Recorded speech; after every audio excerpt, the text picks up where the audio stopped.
کماندارهای اشکانی تونسته از پادرشون بیاره و دوچار هرج و مرج میشن. حالا رومیان تو تله سورنا افتاده بودن و قرار نبود بهشون رحم بشه. پسر کراسوس هم میاد که فرار کنه، سورنا میگیره گردنشو میزنه. از 43,000 نفر نیرو حالا فقط یک سپاه کوچک که امیدی به پیروزی ندارن برای کراسوس مونده بود.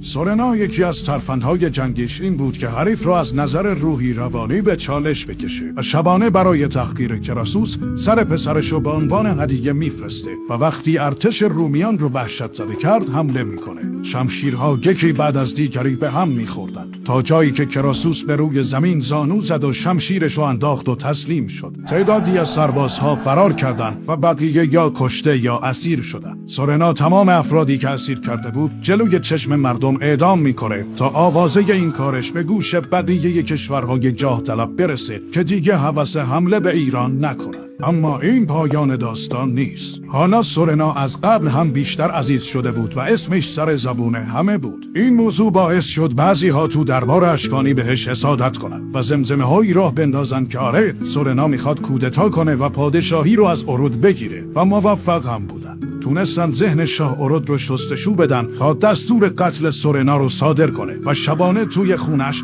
همراه همسرش به قتل رسوندنش. و اینجوری میشه که ایران بزرگترین قهرمان خودش، کسی که اسمش ترس و وحشت به تن دشمن مینداخت، رو از دست داد.